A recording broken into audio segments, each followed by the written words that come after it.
എല്ലാവർക്കും നമസ്കാരം. ഇന്ന് കുറ്റാന്വേഷണ കഥകളെ കുറിച്ച് വിശകലനം എന്നാണ് പറഞ്ഞതെങ്കിലും അതിൽ ഭൂതരായർ എന്ന് പറയുന്ന കൃതിയെ കുറിച്ചാണ് ഇന്ന് ഇവിടെ പ്രബന്ധമായിട്ട് അവതരിപ്പിക്കാനായിട്ട് ഞാൻ തയ്യാറായിട്ടുള്ളത്. പൊതുവെ ആ ഭാഗങ്ങൾ എന്നുള്ളതിൽ ഭൂതരായർ എന്ന് മാത്രമുള്ളതാണ് അനലൈസ് ചെയ്യുന്നത്. ആദ്യം പ്രബന്ധ രൂപത്തിൽ അവതരിപ്പിച്ചതിന് ശേഷം സമയമുണ്ടെങ്കിൽ ബാക്കി പറയാം. രാമവർമ്മ അപ്പൻ തമ്പുരാൻ വിവിധ മേഖലകളിൽ സാന്നിധ്യം ഉറപ്പിച്ച വ്യക്തിയാണ്. ഗദ്യകാരൻ, ചരിത്രാന്വേഷി, പത്രാധിപർ, കവി, നാടകകൃത്ത്, നോവലിസ്റ്റ്, സിനിമാ നിർമ്മാണം എന്നിങ്ങനെ ഭൂതകാല ആരാധനയാണ് തമ്പുരാന്റെ കൃതികളിലൂടെ നമുക്ക് വ്യക്തമാകുന്നത്. ചരിത്രാഖ്യായികകളിലൂടെ ദേശപ്രേമവും നഷ്ടപ്പെട്ട ആ ബാല്യദിനങ്ങളെ തിരികെ കൊണ്ടുവരാനുള്ള ശ്രമവുമാണ് അദ്ദേഹം നടത്തിയത്. അദ്ദേഹത്തിൻ്റെ പ്രധാനപ്പെട്ട 2 നോവലുകളാണ് ഭൂതരായരും ഭാസ്കരമേനോനും. അദ്ദേഹത്തിൻ്റെ ഈ നോവലുകൾ ചരിത്ര പ്രണയം വ്യക്തമാക്കുന്നവയാണ്. ഭാസ്കരമേനോൻ എന്ന നോവൽ ആദ്യ മലയാള ഡിറ്റക്റ്റീവ് നോവലാണ്. അത് 1905 പ്രസിദ്ധീകരിച്ചത്. കുട്ടിക്കാലത്ത് തന്നെ ഇംഗ്ലീഷ് വിദ്യാഭ്യാസം ലഭിച്ചിരുന്നതിനാൽ അദ്ദേഹം വായിച്ച കൃതികളുടെ സ്വാധീനം കൊണ്ടായിരിക്കാം അത്തരത്തിലുള്ള ഒരു ഡിറ്റക്റ്റീവ് നോവലിന്റെ രചന അദ്ദേഹം നടത്താൻ കാരണമായത്. ഭൂതരായർ എന്ന കൃതി 1905 മംഗളോദയം മാസികയിൽ നീണ്ട കഥയായി പ്രസിദ്ധീകരിക്കപ്പെട്ടിരുന്നു. അതിനുശേഷം 1923 ആഖ്യായികയായത് അഥവാ നോവലായത്. ഭൂതരായർ കഥയായും നോവലായും നാടകമായും സിനിമയായും, സിനിമ എന്ന രൂപത്തിൽ വിജയിച്ചില്ലെങ്കിലും ഈ വിവിധ രൂപങ്ങളിൽ തമ്പുരാൻ അതിനെ അവതരിപ്പിച്ചിട്ടുണ്ട്. വിജയിക്കുവാൻ കഴിയാതെ പോയത് സിനിമാ നിർമ്മാണത്തിൽ മാത്രമാണെന്ന് പറയാം ഭൂതരായരെ സംബന്ധിച്ച്. കഥയിലും നോവലിലും നാടകത്തിലും ചെറിയ മാറ്റങ്ങൾ കഥാപാത്രങ്ങളിലും അതിൻ്റെ സന്ദർഭങ്ങളിലും അദ്ദേഹം വരുത്തിയതായി കാണാം. മദിരാശി, തിരുവിതാംകൂർ, കേരള സർവകലാശാലകളിൽ പാഠപുസ്തകമായിരുന്നു ഈ കൃതി. നോവലായി പ്രസിദ്ധീകരിക്കപ്പെട്ട ഭൂതരായർ ഏറ്റവും അധികം വിമർശനങ്ങൾ ഏറ്റുവാങ്ങിയിട്ടുണ്ട്. മലയാള സാഹിത്യത്തിലെ ചരിത്ര നോവലായാണ് ഭൂതരായർ ഗണിക്കപ്പെട്ടത്. ചരിത്ര നോവലല്ല, അല്ലെങ്കിൽ അതിനെ ചോദ്യം ചെയ്തിട്ടുള്ളവർക്ക് തമ്പുരാൻ നല്ല മറുപടിയും നൽകിയിരുന്നു. അതായത് ഭൂമിയിലുള്ള പദാർത്ഥങ്ങളെയും സംഭവങ്ങളെയും കണ്ട് സ്വർഗപാതാളങ്ങളിലെ കാര്യങ്ങൾ നിശ്ചയിക്കുന്നിടത്തോളമുണ്ട് ഈ നോവലിന്റെ ചരിത്രാംശം എന്നാണ് ഈ വിമർശകർക്ക് അദ്ദേഹം നൽകിയ മറുപടി. ഹിമവാനെ കണ്ട് ഇറ്റലിയിലെ മഞ്ഞുമൂടിയ ആൽപ്സ് പർവ്വതനിരയുടെ ഗുണഗണങ്ങൾ വർണ്ണിക്കുന്നത് പോലെ കണ്ണിൽ കണ്ട വിഷയങ്ങൾ സങ്കല്പത്തിന് കാരണമായി എന്നാണ് അദ്ദേഹത്തിന്റെ അഭിപ്രായം. ഒരു കാലഘട്ടത്തിന്റെ ചരിത്രവും സംസ്കാരവും ചേര പാണ്ഡ്യ കാലഘട്ടത്തിലെ രാജഭരണത്തിന്റെ മുഖങ്ങളാണ്, അല്ലെങ്കിൽ ദ്വിമുഖമാണ് ഈ നോവലിലൂടെ അദ്ദേഹം അനാവൃതമാക്കിയിരിക്കുന്നത്. 12 വർഷം കൂടുമ്പോൾ നമുക്കറിയാവുന്നതാണ് മാമാങ്കം എന്ന് പറയുന്ന ചടങ്ങിനെ സംബന്ധിച്ച്. തമിഴ്, തെലുങ്ക്, തുളുനാടുകളിൽ നിന്ന് രക്ഷാപുരുഷരായി അവരോധിക്കപ്പെടുന്ന തളിയാതിരിമാരെ കുറിച്ച് കേരളോൽപ്പത്തിയിൽ അതിനെക്കുറിച്ച് പ്രതിപാദിക്കുന്നുണ്ട്. അതിനെ അടിസ്ഥാനമാക്കിയാണ് അപ്പം തമ്പുരാന്റെ കൃതിയുടെ രചന. 32 അധ്യായങ്ങളുള്ള ഈ കൃതിയിൽ ജനജീവിതത്തിന്റെ അരക്ഷിതത്വവും പ്രണയവും രാജനീതിയുടെ വിവിധ മാനങ്ങളും ചരിത്രത്തിൽ ഭാവന കലർത്തിയാണ് അദ്ദേഹം അവതരിപ്പിച്ചിരിക്കുന്നത്. ഇനി ആരാണ് ഭൂതരായർ എന്ന് നമുക്ക് നോക്കാം. നമുക്ക് ഈ നോവല് വളരെ വലിയ നോവലാണ്. അപ്പൊ അതിന്റെ കഥ വിസ്തരിച്ച് പറയുക എന്നുള്ളത് നമുക്ക് സാധിക്കില്ല. പക്ഷെ നിങ്ങൾക്ക് വായിക്കാൻ താല്പര്യമുണ്ടാവുന്നതിനായി ആരാണ് ഭൂതരായർ എന്നുകൂടി നമുക്ക് അറിയേണ്ടതുണ്ട്. പെരുമാൾ വാഴ്ചയുടെ ആദ്യ കാലഘട്ടത്തിൽ മൂന്നാമത്തെ വീരമാർത്താണ്ഡ പാണ്ഡി പെരുമാളിന്റെ പട്ടമഹിഷി മീനാംബിക ദേവിയിൽ ഉണ്ടായ 3 മക്കളാണ് പള്ളിബാണൻ, ഭൂതരായർ, മല്ലികാദേവി എന്നിവർ. ശുദ്ധഹൃദയനും ആശ്രിത വത്സലനുമായിരുന്നു മൂത്ത മകൻ പള്ളിബാണൻ. അദ്ദേഹത്തെ കുറുമ്പ്രനാട്, കടത്തനാട്, അന്നത്തെ 2 പ്രധാനപ്പെട്ട നാടുകളായിരുന്നു കുറുമ്പ്രനാടും കടത്തനാടും. അവിടുത്തെ പടത്തലവന്മാരുടെ തറവാടുകളുടെ കലഹ പരിഹാരത്തിന് അയച്ച് തിരികെ എത്താൻ അദ്ദേഹം വൈകുന്നു. അന്ന് നമുക്ക് ഇന്നത്തെ പോലെയുള്ള നിയമസംഹിതകൾ ഉണ്ടായിരുന്നില്ല. പരിഹാരം തീർപ്പാക്കിയിരുന്നത് ഈ പെരുമാക്കന്മാരുടെ നേതൃത്വത്തിലായിരുന്നു. അദ്ദേഹം പറഞ്ഞയച്ച് മകൻ തിരികെ എത്താൻ വൈകുന്നു. ഇതിൽ ആദി പൂണ്ടിരിക്കുന്ന പെരുമാൾ തളിയാതിരിയായ പൊന്നുനിലത്ത് മൂപ്പിന്നുമായി ചതുരംഗം കളിക്കുന്നത്, ആ രംഗത്തിലൂടെയാണ് നമ്മുടെ ഈ ഭൂതരായർ എന്ന് പറയുന്ന കൃതി തുടങ്ങുന്നത്. ചതുരംഗം കളിക്കുന്നു. ഈ പൊന്നുനിലത്ത് മൂപ്പിന്നുമായിട്ട് തളിയാതിരിയാണ് അദ്ദേഹം. ഈ പെരുമാള് തളിയാതിരിയുടെ ഒപ്പം ചതുരംഗം കളിക്കുന്ന രംഗത്തോടു കൂടിയാണ് ഈ ഭൂതരായർ എന്ന് പറയുന്ന ആഖ്യായികയുടെ ആരംഭം. ആ രംഗത്തിൽ ഇദ്ദേഹം മകൻ വന്നിട്ടില്ല, പോയി അന്വേഷണത്തിന് വിട്ടിട്ടുള്ള മകൻ തിരിച്ചെത്തിയിട്ടില്ല എന്നുള്ള കാര്യം അദ്ദേഹത്തിന് മനസ്സിൽ വരുന്നു. അതോടുകൂടി ആ കളിക്കുന്നത് അവസാനിപ്പിച്ച് സംഭാഷണത്തില് എവിടെ, എന്ന് പോയി, എന്ത് സംഭവിച്ചു എന്നുള്ളതിനെ കുറിച്ച് തമ്മിൽ സംസാരിക്കുന്ന ആ രംഗത്തിലേക്കാണ് പിന്നെ പോകുന്നത്. മേപ്പയിൽ കോമക്കുറുപ്പിന്റെ സഹോദരി പുത്രി ചിരുതക്കുട്ടിയുമായി കടത്തനാട് പാണാവള്ളി പൊതയനക്കുറുപ്പിനുണ്ടായ പ്രണയമാണ് ഈ കലഹത്തിന് കാരണമായത്. അപ്പൊ ഇന്നത്തെ പോലെ തന്നെ പ്രണയം തന്നെയായിരുന്നു അന്നത്തെ ആ കലഹത്തിനും. അതിന് പരിഹാരം കണ്ടെത്താനായിട്ടാണ് ഇവിടുന്ന് പെരുമാൾ ആളെ അയച്ചത്. ഈ കലഹം തീർക്കാൻ പെരിഞ്ചല്ലൂർ കഴകത്തിലെ കുഞ്ഞിത്തുണ്ണാൻ, ആളുകളുടെ പേര് ഓർമ്മിക്കാൻ വലിയ ബുദ്ധിമുട്ടാവും, എന്നാലും എഴുതിയിട്ടുള്ളത് കൊണ്ട് കുഴപ്പമില്ല, പറയാൻ പറ്റുന്നു. കുഞ്ഞിത്തുണ്ണാൻ പള്ളിബാണനൊപ്പം പോർലാതിരി, കോലത്തിരി എന്നിവരുടെ സഹായം തേടി ആ രംഗത്തേക്ക് പോവുകയാണ് ആ കലഹം തീർക്കാനായിട്ട്. താമരശ്ശേരിയിലെ തടസ്ഥരെ കാണുവാനും പരിഹാരത്തിനുമായി പുറപ്പെട്ട പള്ളിബാണനെ, ഈ തടസ്ഥൻ എന്ന് പറഞ്ഞാല് അന്ന് ഈ കാര്യങ്ങൾ നോക്കിയിരുന്ന, അതായത് തറകള്, തറവാടുകള്, അതിൻ്റെയൊക്കെ ഒന്നിച്ചുള്ള കാര്യങ്ങൾ കൈകാര്യം ചെയ്തിരുന്ന, അല്ലെങ്കിൽ അതിന്റെ അധികാരപ്പെട്ട ആളെയാണ് തടസ്ഥൻ എന്ന് പറഞ്ഞിരുന്നത്. ആ തടസ്ഥരെ കാണുവാനും പരിഹാരത്തിനുമായി പുറപ്പെട്ട പള്ളിബാണനെ മഞ്ചലോടെ കാവുതിക്കണ്ണനും സംഘവും തട്ടിക്കൊണ്ടുപോയി ഏഴിമലയിൽ വേടരുടെ ഇടയിൽ താമസിപ്പിച്ചു. ഇപ്പോൾ അവിടെ ഹൈജാക്കിംഗ് ആണ് നടന്നിട്ടുള്ളത്. ഇങ്ങോട്ട് പോയിരുന്ന, ഇന്നിപ്പോ ഫ്ലൈറ്റൊക്കെയാണ് ഹൈജാക്കിംഗ് എന്ന് വെച്ചാല്, അന്ന് മഞ്ചലോട് കൂടി എടുത്തുകൊണ്ട് പോവുകയാണ് ചെയ്തത്. കാവുതിക്കണ്ണൻ എന്നാണ്, വളരെ രസകരമായിട്ടുള്ള ഒരു പേരാണ് കാവുതിക്കണ്ണൻ. അവരും ആ സംഘവും ആണ് തട്ടിക്കൊണ്ടുപോയത്. ഏഴിമലയില് വേടരുടെ ഇടയില് താമസിപ്പിച്ചു. ഈ ഉണ്ണി തിരിച്ചു വരാതെ വിഷമിച്ച പെരുമാൾ മധുരയിൽ ഉണ്ടായിരുന്ന 2ാമത്തെ മകൻ, അതായത് ഭൂതരായർ, അദ്ദേഹത്തെ വിളിച്ചു വരുത്തി.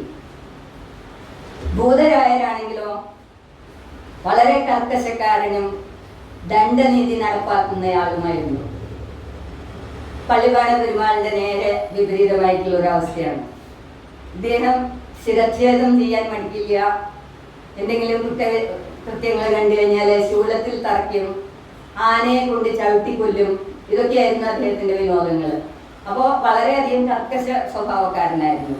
അതേസമയം അദ്ദേഹത്തിന് നമ്മൾ ഇന്നും കേൾക്കുന്ന സംഗതികളൊക്കെ തന്നെയാണ്. സ്ത്രീജിതനാണ് അദ്ദേഹം. സ്ത്രീജിതനായ ഇദ്ദേഹം അവിടെ ആനന്ദവല്ലി എന്ന ഒരു ദേവദാസി സ്ത്രീയുമായുള്ള ബന്ധത്തിലായിരുന്നു. ഭൂതരായരെ മധ്യേന്ന് അപ്പന്നല്ല പെരുമാള് കൊണ്ടുവരികയാണ്, വരാൻ പറയുന്നു. പക്ഷെ ഇങ്ങോട്ട് അവിടെ ഒരു, ഇന്നത്തെ ഭാഷയിൽ പറയുകയാണെങ്കിൽ അവിടെ ഒരു സെറ്റപ്പ് ഉണ്ട് എന്ന് പറയില്ലേ, അങ്ങനെയായിരുന്നു. അതൊരു ദേവദാസി സ്ത്രീ ആയിരുന്നു എന്ന് പറയുന്നു. ആ സ്ത്രീയുമായിട്ടുള്ള ബന്ധം വേർപ്പെടുത്തി പോരുന്നതിന് സ്വാഭാവികമായിട്ടും ആനന്ദവല്ലിക്ക് ഒബ്ജക്ഷൻ ഉണ്ടാവുമെന്ന് നമുക്ക് അറിയാവുന്നതാണ്. എന്നാലും അവിടുന്ന് തിരിച്ചു പോരുകയാണ് ചെയ്യുന്നത്. അങ്ങനെ തിരിച്ചു പോരുമ്പോൾ ഈ ആനന്ദവല്ലി എന്ന് പറയുന്നത് ദേവദാസി ആണെങ്കിലും അവിടുത്തെ വാണിക് സംഘങ്ങളുണ്ട്. നിങ്ങൾ ഒരുപക്ഷെ ചരിത്രത്തിൽ കേട്ടിട്ടുണ്ടായിരിക്കും അഞ്ചുവണ്ണ മണിഗ്രാമം എന്നൊക്കെ പറയുന്നത്. അപ്പൊ അതില് മണിഗ്രാമ ചെട്ടിയ ഈ ആനന്ദവല്ലിയെ വിട്ട് ഇങ്ങോട്ട് ഇവിടേക്ക് പോരുന്നതിനെ ഇഷ്ടപ്പെട്ടിരുന്നില്ല. അതിന് തടസ്സം അല്ലെങ്കിൽ വേണ്ട എന്നുള്ള രീതിയിലായിരുന്നു. അപ്പൊ പണ്ട് അഴിമുഖത്തിൽ കൂടെയാണ്, അഴിമുഖം ഉപയോഗിച്ച് അതുവഴിയാണ് വിദേശ വ്യാപാരം നടന്നിരുന്നത് എന്ന് വെച്ചാലും മാമാങ്കത്തിന്റെ സമയത്ത് ഈ അഞ്ചുവണ്ണം മണിഗ്രാമം എന്നൊക്കെ പറയുന്ന വാണിക് സംഘങ്ങള് ഈ മലനാട്ടിൽ വന്ന് കച്ചവടം നടത്താനായിട്ട് അനുമതി ഉണ്ടായിരുന്നു. അത് അവർ ഡയറക്റ്റായിട്ട് മലനാട്ടില് വാണിജ്യം നടത്തുന്നുണ്ടായിരുന്നു. ഇത്തരത്തിലുള്ള ഒരു സാമൂഹ്യ പശ്ചാത്തലം നിലനിൽക്കുമ്പോഴാണ് ഭൂതരായർ പള്ളിബാണനെ ഒളിയിടത്തിൽ നിന്ന് തിരികെ എത്തിച്ചത്. ഭൂതരായർ പോയി അവിടുന്ന് ഈ തടഞ്ഞു വെച്ചിട്ടുള്ള ഇദ്ദേഹത്തിനെ പള്ളിബാണനെ തിരികെ കൊണ്ടുവരുന്നു. ആ തിരികെ കൊണ്ടുവന്നപ്പോ സ്വാഭാവികമായിട്ടും ചേട്ടൻ തനിയെ രക്ഷപ്പെട്ടു പോരാൻ പറ്റിയില്ല എന്നുള്ളൊരു അപമാനം ചേട്ടനുമുണ്ട്. ഞാനാണ് നിന്നെ രക്ഷിച്ചു കൊണ്ടുവന്നത് എന്നുള്ളൊരു അഭിമാനം അനിയനും ഉണ്ടാവും. അപ്പൊ ഭൂതരായർ എന്ത് ചെയ്തു? ഈ പള്ളിബാണിന് മേലെ കൂടുതൽ അധികാരവും പ്രമാണിത്വവും ഒക്കെ കാണിച്ചു തുടങ്ങി. ഇതിന്റെ ഇടയിലാണ് ഭൂതരായർ അയിരൂർ ചാത്തന്റെ മകൾ ഉണ്ണിനങ്ങ, അടുത്ത സ്ത്രീ കഥാപാത്രം വരികയാണ്. ഉണ്ണിനങ്ങ, അവരെ വേറെ പേരിൽ അറിഞ്ഞിരുന്നു ഓമല. ഓമലയെ കണ്ടു. അപ്പൊ ഈ ഓമലയോട് ഭൂതരായർക്ക് ഒരു ഇഷ്ടം തോന്നുന്നു. പക്ഷെ അവിടുത്തെ പ്രശ്നം എന്താന്ന് വെച്ചാല് പള്ളിബാണൻ ഇവിടുന്ന് പോകുന്നതിന് മുമ്പ് തന്നെ പള്ളിബാണന്റെ ഇഷ്ടകാരിയായിരുന്നു ഈ ഓമല. ഓമലയെ പ്രണയിച്ചിരുന്നു പള്ളിബാണൻ മുമ്പ്. ഇവിടുന്ന് അവിടേക്ക് പോകുന്നതിന് മുമ്പ് തന്നെ പള്ളിബാണന് ഇഷ്ടമുള്ള ആളായിരുന്നു ഓമല. അപ്പൊ അതുകൊണ്ട് അത് തർക്കത്തിലെത്തും എന്നുള്ളത് നമുക്കറിയാം. അങ്ങനെയുള്ള തർക്കം, വഴക്ക്, പ്രശ്നങ്ങളൊക്കെ ഉണ്ടായി. അതിൻ്റെ ഇടയിൽ ആഭ്യന്തരമായിട്ടുള്ള കലഹമൊക്കെ ഉണ്ടായി.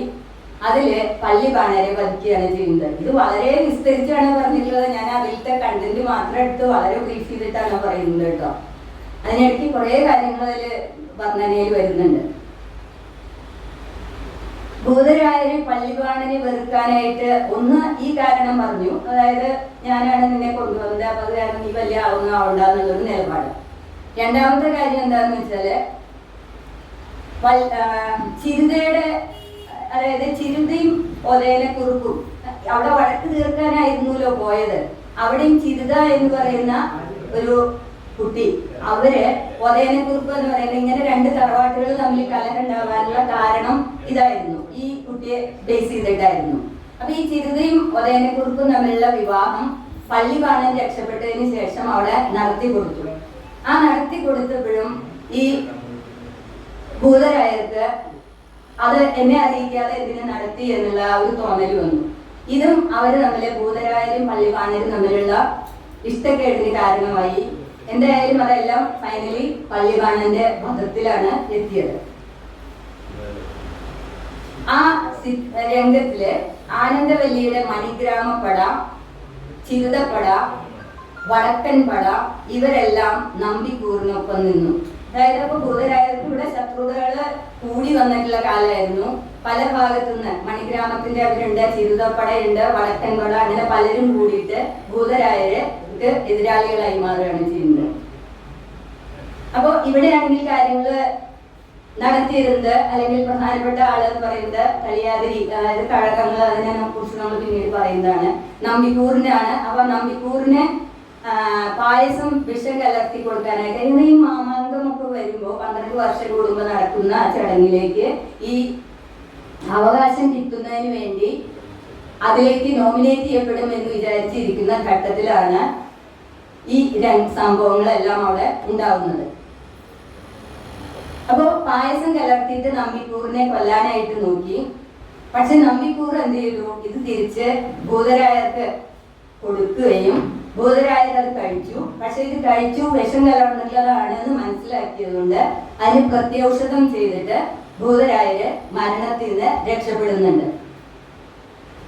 ഇങ്ങനെയുള്ള ഒരു സിറ്റുവേഷനിലാണ് ഈ പെരുമാള് ഓമലയോട് കൂടിയിട്ട്, അതായത് ഭൂതരായര് മരണത്തിൽ നിന്ന് രക്ഷപ്പെട്ടു എന്ന് വെച്ചാലും പള്ളിവാണനെ കൊന്നു, അതുപോലെ ആഭ്യന്തര കലാപം ഉണ്ടാവുന്നു. അങ്ങനെയൊക്കെയുള്ള ഒരു സിറ്റുവേഷനില് ഈ പെരുമാള്, അതായത് ഭൂതരായര് അവിടുത്തെ ഓമലയുമായിട്ട് പള്ളിവാണരുടെ മുമ്പത്തെ ഇഷ്ടപ്പെട്ടിരുന്ന ആ സ്ത്രീയുമായിട്ട് ഈ ഭൂതരായർക്ക് അടുപ്പമുണ്ടായിരുന്നു. അങ്ങനെ ആ ഭൂതരായരും ഓമലയും കൂടിയിട്ട് അവസാനം അവിടെ നിൽക്കാൻ വയ്യാതെ നാട് വിട്ടു പോവേണ്ടി വരുന്നു, അല്ലെങ്കിൽ നാട് കടത്തപ്പെടുന്നു എന്ന് പറയാം. അവിടുത്തെ അത്രയും കലാപം ഉണ്ടായി എന്നുള്ളതാണ്. ഇതാണ് നോവലിൽ പറഞ്ഞിട്ടുള്ള പ്രധാനപ്പെട്ട കാര്യങ്ങൾ എന്ന് പറയുന്നത്. ഇനി ഈ നോവലില് സ്ത്രീത്വത്തിന്റെ, ആ നോവലിനെ കുറിച്ച് നമ്മൾ പറയുകയാണെങ്കിൽ സ്ത്രീത്വത്തിന്റെ വിവിധ ഭാവങ്ങളാണ് ചിരുത, അതുപോലെ ഉണ്ണിതങ്ങ എന്ന ഓമല, അതുപോലെ ആനന്ദവല്ലി എന്ന ദേവദാസി. മറ്റൊരു കഥാപാത്രമുണ്ട്, ഊർപ്പുള്ളി മൂപ്പാട്ടി എന്നാണ് പറയുന്നത്. ഈ ഊർപ്പുള്ളി മൂപ്പാട്ടി എന്ന് പറയുന്നത് പള്ളിവാണനെ തട്ടിക്കൊണ്ടുപോയിരുന്ന കാവരിക്കണ്ണന്റെ അകത്തോൾ എന്നാണ് പറഞ്ഞിട്ടുള്ളത്. അകത്തോൾ എന്ന് പറഞ്ഞാൽ ഭാര്യയായിരിക്കുന്നു വിചാരിക്കുന്നു അല്ലേ? ആ അകത്തോളാണ്. അപ്പൊ അതുകൊണ്ട് ഈ 4 സ്ത്രീ കഥാപാത്രങ്ങളെ വളരെ ഭംഗിയായിട്ട് അവരുടെ പ്രണയവും അതേപോലെ വളരെ നല്ല രീതിയിൽ എങ്ങനെയാണ് ഒരു രക്ഷാപ്രവർത്തനം നടത്തുക എന്നുള്ളതും ഈ ഊർപ്പുള്ളി മുപ്പാട്ടി എന്ന് പറയുന്ന അവര് ചിരുതയ്ക്ക് പറഞ്ഞു കൊടുത്തിട്ടാണ് ഈ പള്ളിവാണനെ എവിടെയാണ് ഒളിപ്പിച്ചിട്ടുള്ളതെന്ന് കണ്ടുപിടിച്ചതും അങ്ങനെ പള്ളിവാണനെ തിരികെ കൊണ്ടുവരാനായിട്ട് മുമ്പ് സഹായിച്ചിട്ടുള്ളത്. അപ്പൊ അതാണ് തമ്പുരാൻ ഇതിൽ ചെയ്തിട്ടുള്ള ഒരു പ്രധാന സ്ത്രീ കഥാപാത്രങ്ങളുടെ പ്രാധാന്യം എന്ന് പറയുന്നത്. പിന്നെ പ്രാചീന കേരള രാഷ്ട്രീയം 64 ഗ്രാമങ്ങൾ, അത് 16 വീതമാക്കി 4 കഴകങ്ങളാക്കി രക്ഷാപുരുഷരായി നിയോഗിച്ച് കൂറിന് പ്രാധാന്യമുള്ള കാലത്തിന്റെ സൂചനയാണ് നൽകുന്നത്.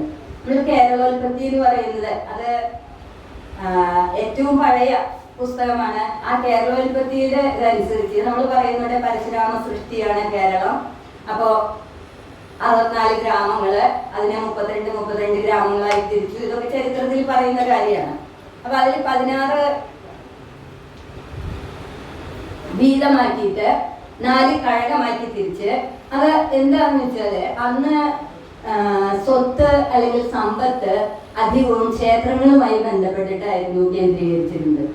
അപ്പൊ ആ ക്ഷേത്ര സ്വത്തിനെ അടിസ്ഥാനമാക്കിയായിരുന്നു ഭരണം നിന്നിരുന്നത്. അപ്പൊ ഈ കഴകത്തില് ഇതിന് ചുമതലപ്പെട്ട പുരുഷര് അല്ലെങ്കിൽ ഇവര് ഈ തളിയാതിരിമാരായിരുന്നു വളരെ കാര്യമായിട്ട് ഭരണത്തില് സ്വാധീനം ചെലുത്തിയിരുന്നത്. രാജാവിനെ ഭരണത്തിൽ സ്വാധീനം ചെലുത്താൻ കഴിവുള്ള വിഭാഗമായിരുന്നു ഈ തളിയാതിരി വിഭാഗം.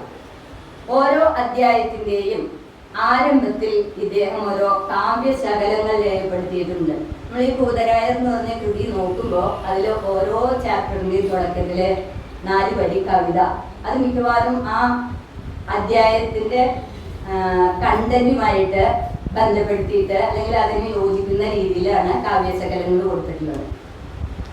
അത് പ്രാചീന കേരളത്തിന്റെ അന്തരീക്ഷത്തിനെയാണ് നമുക്ക് മനസ്സിലാക്കി തരുന്നത്. പെരുമാൾ വാഴ്ചക്കാലത്തെ കലങ്ങി മറിഞ്ഞ രാഷ്ട്രീയ അന്തരീക്ഷവും സംഘക്കളി, അതുപോലെ ഓണത്തല്ല്, കുറവൻ കുതത്തി ഇങ്ങനെയുള്ള കഥാപാത്രങ്ങളെ അവതരിപ്പിക്കുക, ഇതൊക്കെ ചെയ്തിട്ട് ഈ നോവലിലൂടെ അന്നത്തെ സാമൂഹിക പശ്ചാത്തലം ഇദ്ദേഹത്തിന് അടുത്ത തലമുറയ്ക്ക് കൈമാറാനായിട്ട് സാധിച്ചിട്ടുണ്ട്.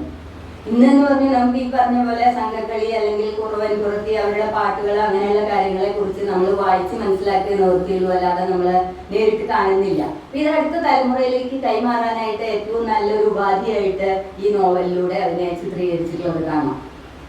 ഭൂതരായർ എന്ന ആഖ്യായികയെ തമ്പുരാൻ തന്നെ ഒരു കെട്ടുപഴങ്കഥ എന്ന് വിശേഷിപ്പിച്ചിട്ടുണ്ട്. ഇവിടെ നേരത്തെ വിനോദ് പറഞ്ഞതില് ഭൂതരായർ എന്ന് പറയുന്ന കൃതിയെ ഒരു ചരിത്ര നോവലായിട്ട് കണക്കാക്കാൻ പറ്റില്ല എന്ന് പറയുന്ന വളരെ വലിയ വിമർശനങ്ങൾ നടന്നിട്ടുണ്ട് എന്ന് പറഞ്ഞു. അപ്പോൾ അപ്പനമ്പുരാൻ അതിനെ ചരിത്ര നോവലാണെന്ന് അവകാശപ്പെട്ടിട്ടില്ല. അദ്ദേഹം തന്നെ പറയുന്നുണ്ട് അതൊരു കെട്ടുപഴങ്കഥയാണെന്ന്. അതേസമയം വിമർശനം പല രീതിയിലും ഉണ്ടായിട്ടുണ്ടെങ്കിലും ജി ശങ്കരക്കുറുപ്പിനെ പോലെയുള്ളവര് ഈ കെട്ടുപഴങ്കഥയെ ഞാൻ വളരെ ഇഷ്ടപ്പെടുന്നു എന്നാണ് അഭിപ്രായപ്പെട്ടിട്ടുള്ളത്. അപ്പൊ ഏതൊരു കാര്യത്തിനും രണ്ട് അഭിപ്രായങ്ങൾ ഉണ്ടാവുമല്ലോ. പക്ഷെ ജി ശങ്കരക്കുറുപ്പിനെ പോലെയുള്ള ഒരാൾക്ക് അത് വളരെ ഇഷ്ടപ്പെട്ടു എന്ന് പറഞ്ഞാൽ അത് നമുക്ക് വളരെ അംഗീകൃതമായിട്ട് തോന്നുന്ന കാര്യമാണ്. അപ്പോൾ ആ രീതിയിലാണ് പറഞ്ഞിട്ടുള്ളത്. ഇനി അതുപോലെ കുറ്റിപ്പുഴ കൃഷ്ണപിള്ള ഇദ്ദേഹത്തിന്റെ ഈ കൃതിയെ കുറിച്ച് ഭൂതരായരെ കുറിച്ച് പറയുന്നത്, ഇത് പഴം കെട്ടുകഥയാണെങ്കിൽ കൂടി ഈ കൃതി പഴയ മലനാടിന്റെ മട്ടും മാലോകരുടെ ഗാർഹിക നടപടികൾ, ആചാര സമ്പ്രദായങ്ങൾ, സാമൂഹിക നിയമങ്ങൾ എന്നിവ പച്ച മലയാള പദപ്രയോഗത്താൽ ഭംഗിയായി അവതരണം നടത്തിയിരിക്കുന്നു എന്ന് അഭിപ്രായപ്പെടുന്നു. അതായത് കുറ്റിപ്പുഴ കൃഷ്ണപിള്ള ഇതിനെ ജസ്റ്റിഫൈ ചെയ്തിട്ട് ന്യായീകരിച്ചിട്ട് ഈ നോവലിന്റെ പോസിറ്റീവായിട്ടുള്ള സൈഡിനെ പറഞ്ഞിരിക്കുകയാണ്. മലനാടിന്റെ ആ കാലഘട്ടം മട്ട്, അതായത് മാലോകരുടെ മാലോകർ എന്നൊക്കെ നമ്മൾ ഇന്നൊന്നും ഒരു നോവലിലും ഒരു പുസ്തകത്തിലും കാണുന്നുണ്ടാവില്ല. അതൊക്കെ പണ്ടത്തെ പ്രയോഗങ്ങളാണ്. അതുപോലെ അവരുടെ ആചാര സമ്പ്രദായങ്ങള്, സാമൂഹിക നിയമങ്ങള്, ഇങ്ങനെയൊക്കെയുള്ളത് ആ പച്ച മലയാള പദപ്രയോഗം കൊണ്ട് ഭംഗിയായിട്ട് അവതരിപ്പിച്ചു എന്ന് പറഞ്ഞിട്ടാണ് കുറ്റിപ്പുഴ കൃഷ്ണപിള്ള അതിനെക്കുറിച്ച് അഭിപ്രായപ്പെട്ടിട്ടുള്ളത്. അതായത് നോവലിനും ചരിത്രത്തിനും മധ്യേയുള്ള ഒരു നൂതന സാഹിത്യ ഗ്രന്ഥമായിട്ടാണ് അദ്ദേഹം വിശേഷിപ്പിച്ചിട്ടുള്ളത്. പിന്നെ ആദ്യകാലത്ത് ഒരുപാട് ഇത് പുസ്തകം ഇറങ്ങിയ ഉടനെ ഒരുപാട് നിരൂപണങ്ങൾ വന്നിരുന്നു. അതിലെ ഒരു നിരൂപണം പാട്ടത്തിൽ ബാലകൃഷ്ണ മേനോന്റെയായിരുന്നു. അദ്ദേഹം ഇതിനെ വാൾട്ടർ സ്കോട്ടിന്റെ കൃതിയുമായിട്ട് താരതമ്യം ചെയ്തിട്ട് വിമർശിച്ചു. അതായത് ഒരു ആഖ്യായികയാവണമെങ്കിൽ നായികാനായകന്മാർ വേണ്ടേ? ഇതിലിപ്പോ ആരെയാ നായികാനായകനായിട്ട് കണക്കാക്കുക? ഭൂതരായരും ഓമലയാണോ, അതോ ചിരിതയും പള്ളിപ്പാണിനും ആണോ? എന്താണ് ഇതിലൊരു നായകനും ഇല്ലാത്തത്? കൃത്യമായിട്ട് നായികാനായക സങ്കല്പം ഇതിലെ തമ്പുരാൻ വിശദീകരിച്ചിട്ടില്ല, അല്ലെങ്കിൽ വ്യക്തമാക്കിയിട്ടില്ല എന്നായിരുന്നു വിമർശനം. അതുപോലെ ഡി പത്മനാഭനുണ്ണി എന്ന് പറയുന്ന മറ്റൊരാൾ അതിനെ വിമർശിച്ചത് ഈ പൂർവ്വ ഉത്തര ഭാഗങ്ങൾ തമ്മിൽ പൊരുത്തക്കേടുണ്ട് എന്നാണ് സൂചിപ്പിച്ചിട്ടുള്ളത്. അതായത് മുഴുവൻ ചരിത്രത്തിനെ അതേപടി അതേ ഒഴുക്കിലൂടെ അല്ല ഇതിനെ പറഞ്ഞിട്ടുള്ളത്. ഓരോ ഭാഗങ്ങളിലും, അതായത് ആ ഒരു കാര്യത്തിനെ നമുക്ക് മനസ്സിലാക്കാവുന്ന രീതിയിൽ അവതരിപ്പിക്കാൻ വേണ്ടി മുഴുവൻ ചരിത്രത്തിനെ അവലംബിക്കാതെ ആ കാലഘട്ടത്തിനെ ഇവിടെ കൊണ്ടുവന്ന് അവതരിപ്പിച്ചിരിക്കുകയാണ്. അപ്പൊ അങ്ങനെയുള്ള ഒരു പൊരുത്തക്കേട് സൂചിപ്പിക്കുന്നുണ്ട്. പിന്നെ തമ്പുരാൻ പറയുന്നു തൻ്റെ കഥ ഇത്തരം വിമർശനങ്ങൾക്ക് തമ്പുരാൻ തന്നെ മറുപടി കൊടുക്കുന്നുണ്ട്. തൻ്റെ കഥാപാത്ര രചനയിലൂടെ ബാർബ ക്ഷേത്രം ചതുരംഗ പലകയായും മലനാട്ടുകാർ കരുക്കളായും സങ്കല്പിച്ചിരിക്കുന്നുവെന്നാണ്. അതായത് അദ്ദേഹം ഇങ്ങനെയുള്ള ഈ മലനാടിനെ തന്നെ ചതുരംഗ പലകയായിട്ടും അതിലെ ഓരോ ആളുകളെയും അതിലെ ഓരോ കരുക്കൾ, അതായത് നമുക്ക് ഓരോരുത്തർക്കും മലനാട്ടിലെ ഓരോ വ്യക്തികൾക്കും ഓരോ ചുവടും അല്ലെങ്കിൽ ഓരോ കരുക്കളുടെയും പ്രാധാന്യമുണ്ട്. ഓരോ കരുക്കൾ മാറ്റുന്നതിനനുസരിച്ച് അത്രയും മാറ്റങ്ങൾ നമുക്ക് സമൂഹത്തിന് ചെയ്യാൻ സാധിക്കും എന്നുള്ള ഒരു സൂചന കൂടിയാണ് നൽകുന്നത്. പിന്നെ ജൂലിയസ് സീസറിലെ നമ്മൾ ഫ്രണ്ട്സ് റോമൻസ് കൺട്രിമെൻ എന്ന് പറഞ്ഞിട്ടുള്ള വളരെ ഫെമിലിയർ ആയിട്ടുള്ള വരികളുണ്ട്. അതുപോലെ സ്കൂളിലെ വാർഷികങ്ങളിൽ ആ കാലത്ത് ഈ ഭൂതരായരുടെ ആദ്യത്തെ അധ്യായം അക്ഷരസ്ഫുടതയോടെ ഉച്ചാരണം നടത്താറുള്ള ഒരു കാലമുണ്ടായിരുന്നു. ഞാനിത് കഴിഞ്ഞിട്ട് വായിക്കാൻ സമയമുണ്ടെങ്കിൽ അതിൽ ആദ്യത്തെ ഒരു പാരഗ്രാഫ് വായിച്ചു തരാം. അപ്പൊ അറിയാം അത് അക്ഷരസ്ഫുടതയോടെ ഉച്ചാരണം നടത്തുന്നതിന്റെ പ്രാധാന്യം എന്താണെന്നും അത് സ്കൂളുകളിൽ അന്ന് അനുവർത്തിച്ചിരുന്നു എന്നാണ് പറയുന്നത്. സമയപരിധിയുള്ള കാരണം എനിക്ക് മലനാട്, ചേര, സ്ഥലം അല്ലെങ്കിൽ കേരളമായി മാറിയത് എങ്ങനെയാണെന്ന് മുഴുവൻ വിസ്തരിച്ച് പറയാനൊന്നും പറ്റുന്നില്ല. എന്നാലും ഏകദേശം ഒരു സൂചനയായി ഉണ്ടാവുമെന്ന് വിചാരിക്കുന്നു. ഇനി ഈ ഭൂതരായർ എന്ന് പറയുന്നത് നമ്മൾ നേരത്തെ പറഞ്ഞു, ചലച്ചിത്രമാക്കാനായിട്ട് ഒരു ശ്രമം നടന്നു. കേരള പ്രപഞ്ചം എന്നുള്ള പേരിലാണ് ചലച്ചിത്രമാക്കാനായിട്ട് ശ്രമിച്ചത്. അത് കേരള, അതൊക്കെ ഇവിടെ നേരത്തെ പറഞ്ഞു, കേരള സിനിത്തോൺ കമ്പനി എന്ന പ്രയത്നം സാമ്പത്തിക പ്രയാസങ്ങളാൽ ഉപേക്ഷിച്ചു. കഥാപാത്രങ്ങൾ, ചിത്രങ്ങൾ, നടന്മാർ ഇതെല്ലാം തീരുമാനിക്കപ്പെട്ടിരുന്നു. നമ്മൾ അപ്പനമ്പുരാൻ സ്മാരകത്തിൽ പോയി കഴിഞ്ഞാൽ അതിൽ പല ചിത്രങ്ങളും അദ്ദേഹം വരച്ച് സാക്ഷ്യപ്പെടുത്തിയിട്ടുള്ളത് ഇന്ന രീതിയിൽ വേണമെന്ന് തീരുമാനിച്ചതൊക്കെ കാണാനായിട്ട് സാധിക്കുന്നുണ്ട്. ഇനി അത് കൂടാതെ ഈ ഭൂതരായർ തന്നെ നാടകമായിട്ട് അവതരിപ്പിച്ചിട്ടുണ്ട്. അത് 1927 എറണാകുളം മഹാരാജാസ് കോളേജിൽ പ്രൊഫസർ പി നാരായണ മേനോൻ, അതുപോലെ തമ്പുരാന്റെ മകൻ വി കുട്ടിക്കൃഷ്ണ മേനോൻ, ഇവരുൾപ്പെടെയുള്ളവര് ആണ് ആ നാടകത്തിലെ അഭിനേതാക്കൾ. അതില് തമ്പുരാൻ നേരിട്ട് അവിടെ 1-1.5 മാസം താമസിച്ച് റിഹേഴ്സൽ ചെയ്യിപ്പിച്ചിട്ടാണ് ഈ മഹാരാജാസ് കോളേജിൽ ഇത് അവതരിപ്പിച്ചത്. അതുകൊണ്ട് തന്നെ അതിന് പ്രോംപ്റ്റിംഗ് ഉണ്ടായിരുന്നില്ല എന്ന് പറയുന്നത്. അത്രയും തറവായി ഹൃദിസ്ഥമായിട്ടാണ് ഓരോ കഥാപാത്രങ്ങളും അതിൽ അവതരിപ്പിച്ചതെന്ന് പറയുന്നു. ഇനി അതുകൂടാതെ 1928 തൃശ്ശൂര് ഈ വിവേകോദയം സ്കൂൾ എന്ന് പറയുന്നത് പണ്ട് അപ്പനമ്പുരാന്റെയൊക്കെ നേതൃത്വത്തിൽ ഉണ്ടായിരുന്ന വിവേകോദയ സമാജത്തിന്റെ കീഴിലാണ് വന്നത്. വിവേകോദയം സ്കൂളായിട്ട് ഡെവലപ്പ് ചെയ്തത് ഈ സമാജമാണ്. പിന്നീട് അതിനെ സ്കൂളാക്കിയിട്ട് വളർത്തിയതും വലുതാക്കിയതും. പിന്നെ അതിൽ നിന്ന് വേറൊരു ഭാഗമാണ് നമ്മളിപ്പോൾ ശ്രീരാമകൃഷ്ണ മിഷൻ, അന്നും അവരുമായിട്ട് കൂടിയിട്ട് തന്നെയായിരുന്നു. പക്ഷെ പിന്നീട് അത് 2ആയി രൂപീകരിക്കുകയാണ് ചെയ്തത്. പ്രബുദ്ധ ഭാരതം എന്ന് പറഞ്ഞു തുടങ്ങി, പിന്നീട് പ്രബുദ്ധ കേരളമായി. അപ്പോൾ ആ വിവേകോദയം സമാജത്തിന്റെ വളരെ കാര്യക്ഷമമായിട്ടുള്ള ഒരു പ്രവർത്തനം കാഴ്ചവെച്ച ആളാണ്, വളരെ പ്രധാനപ്പെട്ട ഒരാളായിരുന്നു അപ്പനമ്പുരാൻ. അപ്പനമ്പുരാൻ തൃശ്ശൂർ വിവേകോദയം സ്കൂളില് ഈ നാടകം അവതരിപ്പിച്ചു. അതായത് എന്തിനു വേണ്ടിയിട്ടാണെന്നറിയോ? ആ സ്കൂളിന്റെ നിർമ്മാണ പ്രവർത്തനങ്ങൾക്കും പുരോഗതിക്കുമായിട്ട് ധനസമ്പാദന നടത്താനായിട്ടാണ് ടിക്കറ്റ് വെച്ചിട്ട് ഈ നാടകം അവിടെ അവതരിപ്പിച്ചത്. ആ നാടകം അവതരിപ്പിച്ച് ആദ്യത്തെ കളിക്ക് തന്നെ 5000 രൂപ. നിങ്ങളൊന്ന് ആലോചിക്കണം, 1928 5000 രൂപ എന്ന് പറഞ്ഞാൽ എത്രയാണെന്ന്. ഇത് ധനസമാഹരണത്തിനായിട്ട് അദ്ദേഹത്തിന്റെ ഈ നാടകം അവതരിപ്പിച്ചതിലൂടെ സാധിച്ചു. അതിലും അദ്ദേഹം ഈ പറഞ്ഞതുപോലെ സ്വന്തമായിട്ട് റിഹേഴ്സൽ നടത്തിച്ച് അതിനെ വളരെ പരിപൂർണതയിൽ എത്തിക്കുന്ന രീതിയിലാണ് ഈ വിവേകോദയം സ്കൂളിൽ അവതരിപ്പിച്ചിട്ടുള്ളത്. പിന്നെ നമ്മളിപ്പോൾ ഈ പറഞ്ഞ കഥാപാത്രങ്ങളെ പലരും ഇപ്പൊ ഭൂതരായ ഇതിൽ നാട് കടത്തി എന്ന് പറയുന്നുണ്ട്. അതായത് അദ്ദേഹം ഈ പെരുമാളെ കൊന്നതും അതൊന്നും ഇഷ്ടപ്പെടാത്തത് കാരണം, അതുപോലെ ഓമലിയായിട്ടുള്ള ബന്ധവും കാരണം നാട് കടത്തി എന്ന് പറയുന്നുണ്ട്. പിന്നെ കഥയിലും, അതായത് നോവലിലും കഥയിലും അല്പസ്വല്പം വ്യത്യാസങ്ങൾ ചില കഥാപാത്രങ്ങളെ കുറിച്ച് കാണുന്നു എന്നുള്ളത് മാത്രമേ വ്യത്യാസമുള്ളൂ. ബാക്കിയെല്ലാം ബേസ് സ്റ്റോറി എന്ന് പറയുന്നത് ഒന്ന് തന്നെയാണ്. ഇനി അത് കൂടാതെ മദിരാശി പ്രസിഡൻസി കോളേജില് AR പൊതുവാൾ ഒരു സ്ക്രിപ്റ്റ് എഴുതിയിട്ട് ഈ നാടകം തന്നെ 2 മണിക്കൂറാക്കിയിട്ട്, ഇത് മഹാരാജാസ് കോളേജിൽ 4.5 മണിക്കൂറാണ് ഈ നാടകം അവതരിപ്പിച്ചത്. ഈ 4.5 മണിക്കൂർ അവതരിപ്പിച്ചതും എല്ലാവരും വളരെ ക്ഷമയോടുകൂടി ഇരുന്ന് കണ്ടു എന്നാണ് പറയുന്നത്. എന്നാൽ അതേസമയം AR പൊതുവാൾ എന്ന് പറയുന്ന അദ്ദേഹം ഇനീഷ്യേറ്റീവ് എടുത്ത് സ്ക്രിപ്റ്റ് എഴുതി ഇത് 2 മണിക്കൂറിൽ അവതരിപ്പിക്കുകയും ചെയ്തിട്ടുണ്ട്. അപ്പൊ ഭൂതരായർ എന്ന് പറയുന്നത് നാടകമായിട്ടും അവതരിപ്പിക്കപ്പെട്ടു, അല്ലെങ്കിൽ നാടകമായിട്ടും ജനസമക്ഷം എത്തിച്ചിട്ടുള്ള ഒരു കൃതിയാണെന്ന് പറയാം. ഇനി സമയം ഇല്ലാത്തത് കൊണ്ട് ഞാൻ വായിക്കുന്നില്ല. അതായത് ഈ പുസ്തകത്തിലെ ആദ്യത്തെ, വേറെ ഒന്നും വായിച്ചില്ലെങ്കിലും ആദ്യത്തെ ഒരു പാരഗ്രാഫെങ്കിലും നിങ്ങൾ എല്ലാവരും അന്നത്തെ ഭാഷയും കാര്യങ്ങളും അറിയാനായിട്ട് വായിക്കേണ്ടതാണ്. അത് സൗകര്യം പോലെ വായിക്കുക.